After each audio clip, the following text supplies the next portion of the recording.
الحمد لله الذي هدانا لهذا وما كنا لنهتدي لولا أن هدانا الله لقد جاءت رسل ربنا بالحق.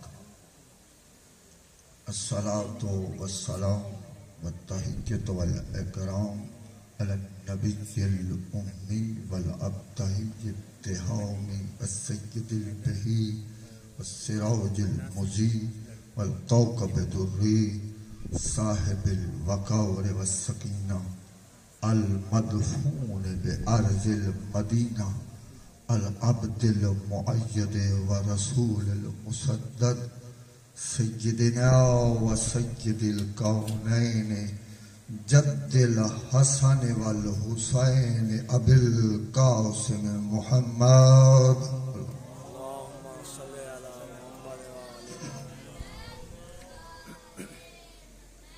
وعلى أهل بيته الطيبين الطاهرين المعصومين الذين أذهب الله عنهم الرجس وطهرهم تطهيرا.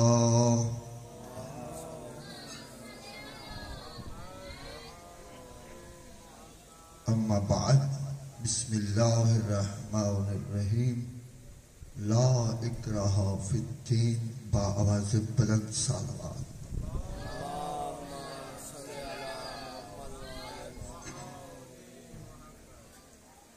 معزز سامعین گرامی، یہ اہتمام اور یہ محفل، یہ کانفرنس اتحاد بین المسلمین کے لیے ہے. تمام مسلمان اللہ کو ایک مانتے ہیں. کوئی جس فرقے سے بھی تعلق رکھتا ہے، جس مسلک سے بھی اس کا تعلق ہے، اللہ کی وحدانیت کا ہر ایک اقرار کرتا ہے. اللہ ایک ہے. تو مفکر اسلام علامہ اقبال نے یہی جملہ اپنے شاعری میں کہا تھا کہ کیا بات تھی اگر مسلمان ایک ہو جاتے. اللہ بھی ایک ہے، قرآن بھی ایک ہے، کعبہ بھی ایک ہے، مسلمانوں کا جو منزل و مقام ہے وہ بھی ایک ہے.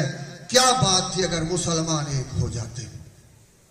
آج مسلمان تقسیم ہو کر کفار کے سامنے، مشرکین کے سامنے اپنی وحدت اگر نہیں منوائے گا تو غیر مسلم اسے دہشت گرد ہی کہتے رہیں گے. لہذا مسلمان کو چاہیے اس پلیٹ فارم پر آ کر امام خمینی سے ایک سوال ہوا کہ نماز ہاتھ باندھ کے پڑھنا چاہیے یا چھوڑ کر. تو امام خمینی نے ایک جواب دیا تھا اور وہ ہم مسلمانوں کے لیے مشعل راہ ہے. وہ جواب انہوں نے فرمایا تھا کہ تم ہاتھ باندھنے اور چھوڑنے میں الجھ رہے ہو، تمہارا دشمن تمہارے ہاتھ کاٹنے پہ تلا ہوا ہے. تو لہذا ہم مسلمان ہیں، ہمارا رسول ایک ہے. ہماری کئی ایسی عبادات میں ایسے اعمال ہیں جو ہم سب مسلمانوں کے ایک دوسرے سے ملتے ہیں، اور سجدے میں ہم جا کر یہ وحدت ظاہر کرتے ہیں کہ ہم جس کو سجدہ کر رہے ہیں وہ ہمارا خدا ایک ہے. لہذا مسلمان عالم کو آج کی اس محفل میں، آج کی اس بزم میں یہ پیغام دینا چاہتا ہوں. اگر پاکستان کو بچانا چاہتے ہو، اپنی مسلمان قوم کو بچانا چاہتے ہو، تو پھر اس پلیٹ فارم پہ آ جاؤ کہ ہم میں اگر کوئی نظریاتی الجھن ہے بھی تو وہ ہماری ہے. ہم ایک دوسرے کو تسلیم کر لیں. لا الہ الا اللہ کے پرچم کے سائے کے نیچے ہم ایک ہیں. ہمارا دین ایک ہے، ہمارا رہبر ایک ہے، ہمارا مقصد ایک ہے. سب چاہتے ہیں کہ ہماری نجات ہو جائے. جس نے بھی کلمہ پڑھا ہے وہ نجات چاہتا ہے. اب نجات کا راستہ نبی نے بیان فرما دیا ہے، قرآن آ گیا ہے. دین میں جبر نہیں ہے. ہم اپنا عقیدہ دوسرے پہ نہیں تھوپ سکتے ہیں. دوسرا ہم کو بندوق سے اپنا عقیدہ نہیں بنوا سکتا، نہ نبی رحمت نے درس دیا ہے۔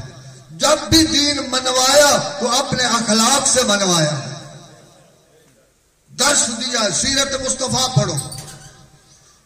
لیکن اسلام میں دہشت گردی اگر ہم روکنا چاہیں تو وہ ہمارے بس کی بات ہی نہیں ہے، وہ ہمارے بس کی بات نہیں ہے، کیونکہ ہمارا دشمن چاہتا ہے ان کی مسجدیں ویران ہوں، ان کے عبادت گاہیں ویران ہو جائیں، وہ چاہتا ہی نہیں ہے کہ یہ اکٹھے ہو کے بیٹھے۔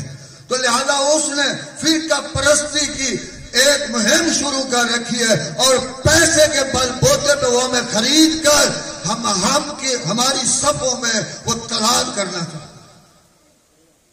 پیسہ نہیں، ہمارا مقصد دین ہے، اسلام ہے، نبی رحمت کا دامن پکڑنا ہے۔ ہم نجات چاہتے ہیں تو آؤ اس پرچم کے سائے کے نیچے لا الہ الا اللہ کا نعرہ بلند کریں، محمد الرسول اللہ کا نعرہ بلند کریں، اور ہم ایک ہو جائیں۔ دہشت گردی کے بارے میں میرے محترم پہلے بیان فرما رہے تھے، لیکن دہشت گردی تو ان سے بھی ہوئی جنہوں نے کئی سال تک خاموشی اختیار کی، لیکن مسجد کوفہ کی محراب میں سب سے پہلی دہشت گردی علی مولا پہ ہوئی ہے۔ سادات اور غیر سادات کا ایک مقام اللہ نے عطا کیا ہے، ہم اور تم نے نہیں۔ سید کس کو بنایا؟ سید الانبیاء، جو انبیاء کا بھی سردار ہے، اسے مصطفیٰ فرمایا۔ تو سادات کا احترام ہم پہ فرض ہے، واجب ہے، ضروری ہے۔ جو نہیں کرتا ہے، نبی رحمت کی حدیث ہے، کائنات کے رسول نے فرمایا جو میری اولاد کا احترام نہیں کرتا، اکرم اولادی، میری اولاد کی عزت کرو۔ جس نے بھی کلمہ پڑھا ہے اس پہ ضروری ہے کہ جب بھی سید آئے اس کا اٹھ کر استقبال کرے۔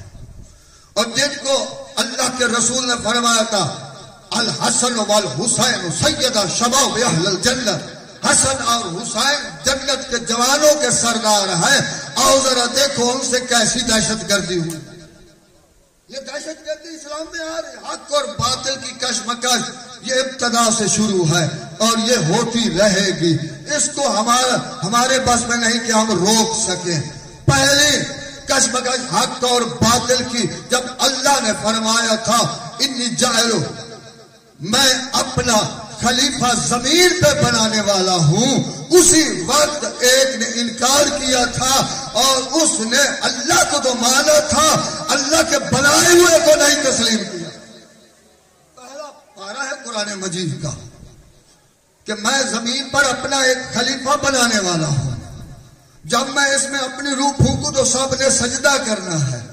ایک نے نہیں کیا، کہتا ہے تجھ کو ہزاروں سجدے اور بھی کرتا ہوں، لاکھوں کی یہ ہے، اس کو نہیں کرتا۔ اب اللہ جس کو منوانا چاہتا ہے اگر اس کو تسلیم نہ کیا تو ہم ناکام ہو جائیں گے۔ اور قرآن مجید کی 26واں پارہ ہے، سورہ محمد صلی اللہ علیہ وآلہ وسلم سورہ کا نام ہے۔ اللہ فرما رہا ہے اے ایمان والو اطاعت کرو اللہ کی اور اس کے رسول کی، اور اپنے اعمال کو ضائع نہ کرو۔ اطاعت مصطفیٰ میں اللہ کی اطاعت خدا اگر چاہتے ہیں تو اطاعت مصطفیٰ کرنا پڑے گی۔ بزم کے صدر سیدزادہ ہیں اور سادات کا حق بھی بنتا ہے کہ اس بزم کی صدارت کیا کرے، کیونکہ جب ظہوری نے اپنے گھر میں محفل سجائی تھی تو صدارت کے لیے حسین بادشاہ کے بیٹے کو جب شام سے واپس آئے تھے تو جناب زین العابدین کو صدارت کے لیے بلایا تھا، سید الساجدین نے صدارت فرمائی تھی۔ محترم، ہمارا آج کا پیغام امت مسلمہ کو یہ ہے کہ یہ ملک اسلام کے نام پہ وجود میں آیا ہے۔ اس ملک کی اینٹ جو رکھی گئی ہے وہ اسلام کے نام پر ہے، اس کا نام بھی رکھا گیا ہے، اس کا مطلب بھی عام لوگ کہتے ہیں۔ پاکستان کا مطلب کیا؟ لا الہ الا اللہ۔ تو اگر ہم پاکستان بچانا چاہتے ہیں، اپنی سالمیت کو برقرار رکھنا چاہتے ہیں، تو پھر ہمیں اس نعرہ کے نیچے وحدت کی ایک ایسی صورت پیش کرنا ہوگی کہ غیر مسلم دیکھ کر لرز جائے، جیسے حسن نصر اللہ نے غیر مسلم کو خوف زدہ کر دیا کہ مسلمان اگر ایک بھی ہو تو اپنے مقصد سے نہیں ہٹتا ہے۔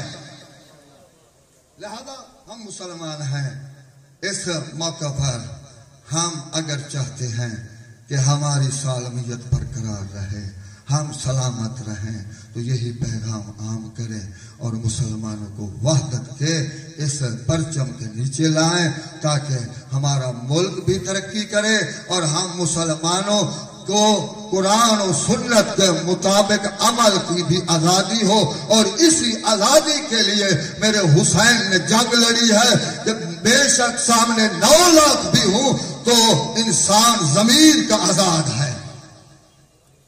بے شک ہزاروں لاکھوں آ جائے سامنے اور دشمن کا دربار ہو، تو بی بی نے بھی یہی درس دیا ہے انسانیت کو کہ تمہارا ضمیر آزاد ہے، تم آزاد ہو۔ لہذا اگر آزادی چاہتے ہیں تو پھر ضمیر کی آزادی وہ آزادی ہے جو انسان کو منزل سے روک نہیں سکتی ہے، انسان اپنی منزل پا لیتا ہے۔ والسلام